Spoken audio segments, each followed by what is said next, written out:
Allah.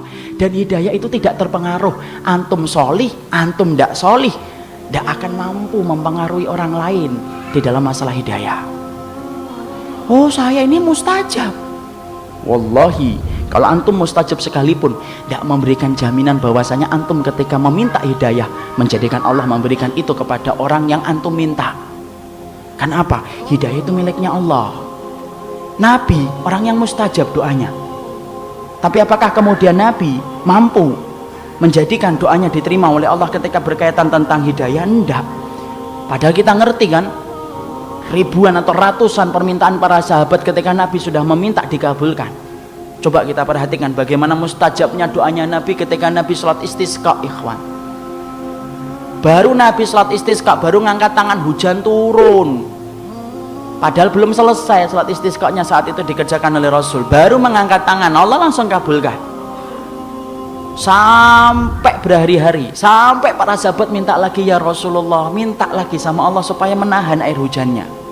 Rasul mustajab, sepakat kita. Tapi apakah Rasul mampu menjamin hidayah untuk orang yang paling beliau cintai di antara ahlul baitnya, yaitu adalah pamannya? Tidak. Nabi tidak mampu memberikan hidayah itu kepada pamannya. Fir'aun, Nuh, apakah kemudian mustajab? Mustajab, ikhwan. Kalau antum ingin tahu bagaimana doanya Nabi Nuh yang mustajab, perhatikan ketika Nabi Nuh itu selama 950 tahun beliau dakwah, lalu kemudian akhirnya dia merasa kalah, kemudian dia diterangkan oleh Allah, fada'a rabbahu anni maghlubun fantasir fafatahna alaihim abwabas sama'i bima'im munhamir. Nabi Nuh kemudian diceritakan oleh Allah, ketika Nabi Nuh itu merasa kalah, dia berkata, fada'a rabbahu, dia berdoa kepada Rabbnya, anni maghlubun, saya kalah, fantasir, tolong saya wahai Allah. Allah tidak perlu lama. Allah kemudian menggunakan bentuk fa. Apa itu fa? Menunjukkan cepatnya langsung Allah mengabulkan.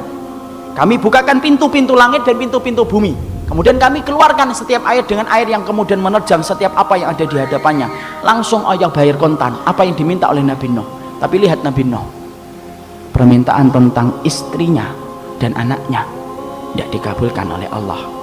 Innahu laisa min amali salih, dia bukan orang yang saleh, Nuh. Sampai kemudian Nabi Nuh pun kemudian tidak mampu menjadikan istrinya dan anaknya beriman. Ini harus paham, ikhwan, supaya ketika antum berdakwah, bukan antum yang memiliki hak prerogatif untuk menetapkan siapa yang dapat hidayah dan tidak. Allah yang menentukan. Kenapa kita harus paham ini? Supaya antum tidak kecewa ketika antum telah berikhtiar untuk menunjukkan orang yang antum cintai kepada jalan Allah. Karena bukan antum yang menentukan, Allah yang menentukan hasil akhirnya.